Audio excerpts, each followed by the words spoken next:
നിലമ്പൂർ ഉപതെരഞ്ഞെടുപ്പിൽ മത്സരിക്കാനില്ലെന്ന സൂചന നൽകി CPM സംസ്ഥാന സെക്രട്ടേറിയറ്റ് അംഗം M സ്വരാജ്. നിലമ്പൂർ മണ്ഡലത്തിന്റെ ചുമതല നൽകിയിട്ടുള്ളത് സ്വരാജിനായിരുന്നു. എന്തായാലും സ്വരാജ് മത്സരിക്കുമെന്ന അഭ്യൂഹങ്ങൾക്ക് ഇതോടെ വിരാമമായി. നിലമ്പൂരിൽ അനുകൂല സാഹചര്യമാണ് CPMനുള്ളതെന്ന് പറഞ്ഞുകൊണ്ട് സ്വരാജ് പിന്മാറിയത് പരാജയഭീതിയും പാർട്ടിക്കുള്ളിലെ ചില നീക്കങ്ങളും മുന്നിൽ കണ്ടാണെന്നും റിപ്പോർട്ടുകളുണ്ട്. ഇതുമാത്രമല്ല സ്വരാജ് നിലമ്പൂരിൽ മത്സരിക്കാതിരിക്കാനുള്ള കാരണം. കഴിഞ്ഞ തിരഞ്ഞെടുപ്പിൽ തൃപ്പൂണിത്തുറ നിയോജക മണ്ഡലത്തിൽ നിന്നും അദ്ദേഹം K ബാബുവിനോട് മത്സരിച്ച് തോറ്റിരുന്നു. തുടർച്ചയായ 2 തോൽവി തന്റെ രാഷ്ട്രീയ ഭാവിക്ക് ഗുണം ചെയ്യില്ല എന്ന് സ്വരാജ് മനസ്സിലാക്കുന്നു. മാത്രമല്ല അടുത്ത നിയമസഭാ തിരഞ്ഞെടുപ്പിൽ സുരക്ഷിതമായ ഒരു മണ്ഡലം പാർട്ടി നൽകുമെന്നും സ്വരാജ് പ്രതീക്ഷിക്കുകയും ചെയ്യുന്നു. ഇപ്പോൾ മത്സരിച്ച് തോറ്റാൽ തന്റെ സ്വാധീനം പൊതുജനങ്ങൾക്കിടയിലും പാർട്ടിയിലും നഷ്ടപ്പെടുമെന്ന് സ്വരാജ് ഭയപ്പെടുന്നു. KK ശൈലജ ടീച്ചർ രാഹുൽ മാങ്കൂട്ടത്തിലിനോട് തോറ്റ അനുഭവം സ്വരാജിനെ ഭയപ്പെടുത്തുന്നുണ്ട് എന്നതും വാസ്തവമാണ്. മുഖ്യമന്ത്രി സ്ഥാനാർത്ഥിയായി എല്ലാവരും മനസ്സിൽ കണ്ടിരുന്ന ശൈലജ ടീച്ചർ രാഹുലിനോട് തോറ്റതിനു ശേഷം അവരുടെ ജനപിന്തുണയും സ്വീകാര്യതയും പൊതുവെ നഷ്ടപ്പെട്ടതായിട്ടാണ് പാർട്ടിയും മനസ്സിലാക്കിയിട്ടുള്ളത്. ഇതൊക്കെ തന്നെയാണ് നിലമ്പൂർ തിരഞ്ഞെടുപ്പിൽ മത്സരിക്കുന്നതിൽ നിന്ന് സ്വരാജിനെ പിന്നോട്ട് നയിച്ചത്. മത്സരിക്കുന്നില്ലെങ്കിലും അവിടുത്തെ തിരഞ്ഞെടുപ്പിൽ മുഖ്യ ചുമതലക്കാരനായി സ്വരാജ് തുടർന്നേക്കും. ഇതിനിടയിൽ വളരെ നിഗൂഢമായ ചില മാറ്റങ്ങളും CPMന്റെ ഉൾപാർട്ടി രാഷ്ട്രീയത്തിലുണ്ടായിരുന്നു.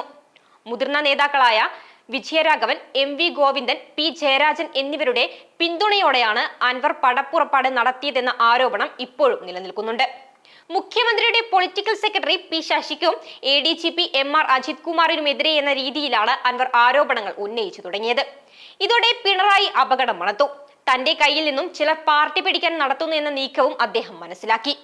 ഇതിനിടയിൽ ചില ചേരിമാറ്റങ്ങളും CPMൽ നടന്നു. ഇതിന്റെ ഭാഗമായി പിണറായിക്കൊപ്പം ഉണ്ടായിരുന്ന സ്വരാജ് ഗോവിന്ദൻ പക്ഷത്തേക്ക് മാറുകയും ചെയ്തു. ഗോവിന്ദൻ പക്ഷത്തുണ്ടായിരുന്ന ചിലർ പിണറായിക്കൊപ്പം നിലയുറപ്പിക്കുകയും ചെയ്തു. എന്നാൽ അൻവറിനെ വെച്ച് പാർട്ടിയിലെ ചിലർ നടത്തിയെന്ന് കരുതപ്പെടുന്ന ഒളിപ്പോര് പിണറായി നേരിട്ടിറങ്ങി ശശിക്ക് പിന്തുണ നൽകിയതോടെ അവസാനിക്കുകയും ചെയ്തു. ചേരിമാറിയ ചിലരെ പാർട്ടിക്കുള്ളിൽ ഒതുക്കാനുള്ള നീക്കവും ഇരുപക്ഷത്തും സജീവമാണ്. അതിന്റെ ഭാഗമായാണോ തനിക്ക് വെച്ച് നീട്ടിയ സ്ഥാനാർത്ഥിത്വം സ്വരാജ് നിഷേധിച്ചതെന്നും ചോദ്യമുയരുന്നുണ്ട്. നിലമ്പൂരിൽ PV അൻവർ രാഷ്ട്രീയമായി ഒറ്റപ്പെട്ടുവെന്നും CPMനാണ് സാധ്യതയെന്നും വ്യക്തമാക്കുന്ന സ്വരാജ് മത്സരത്തിൽ നിന്നും വിട്ടുനിൽക്കുന്നതാണ് അമ്പരപ്പുളവാക്കുന്നത്. 30 വർഷത്തോളം ആര്യാടൻ മുഹമ്മദ് ജയിച്ചിരുന്ന നിലമ്പൂർ മണ്ഡലത്തിൽ 2 തവണ അട്ടിമറി വിജയം നേടിയാണ് അൻവർ ഇടതു കേന്ദ്രങ്ങളിൽ താരമായത്. 2011 നിയമസഭാ തിരഞ്ഞെടുപ്പിൽ ഏറനാട് മണ്ഡലത്തിലെ ഔദ്യോഗിക ഇടതു സ്ഥാനാർത്ഥിയെ 4ാം സ്ഥാനത്തേക്ക് പിന്തള്ളിയാണ് അൻവർ ഇടതു ക്യാമ്പിന്റെ ശ്രദ്ധ പിടിച്ചുപറ്റിയത്. 2016 നിലമ്പൂർ പിടിക്കാൻ LDF അൻവറിനെ നിയോഗിച്ചു. 2021 വിജയം ആവർത്തിച്ചു. പോലീസിനെതിരെ അൻവർ ഉയർത്തിയ ആരോപണം കാര്യമായി ഏറ്റെടുക്കാതെ വന്നതോടെയാണ് CPMനും പിണറായിസത്തിനുമെതിരെ അൻവർ യുദ്ധപ്രഖ്യാപനം നടത്തിയത്. മാസങ്ങൾ നീണ്ട വാഗ്വാദങ്ങൾക്കൊടുവിൽ ഇക്കഴിഞ്ഞ ജനുവരിയിൽ അൻവർ MLA സ്ഥാനം രാജിവെച്ചു. അൻവർ മണ്ഡലം ഒഴിഞ്ഞതു മുതൽ പാർട്ടി സംസ്ഥാന സെക്രട്ടേറിയറ്റ് അംഗം കൂടിയായ സ്വരാജ് നിലമ്പൂരിൽ ക്യാമ്പ് ചെയ്ത് പ്രവർത്തിക്കുകയുണ്ടായി.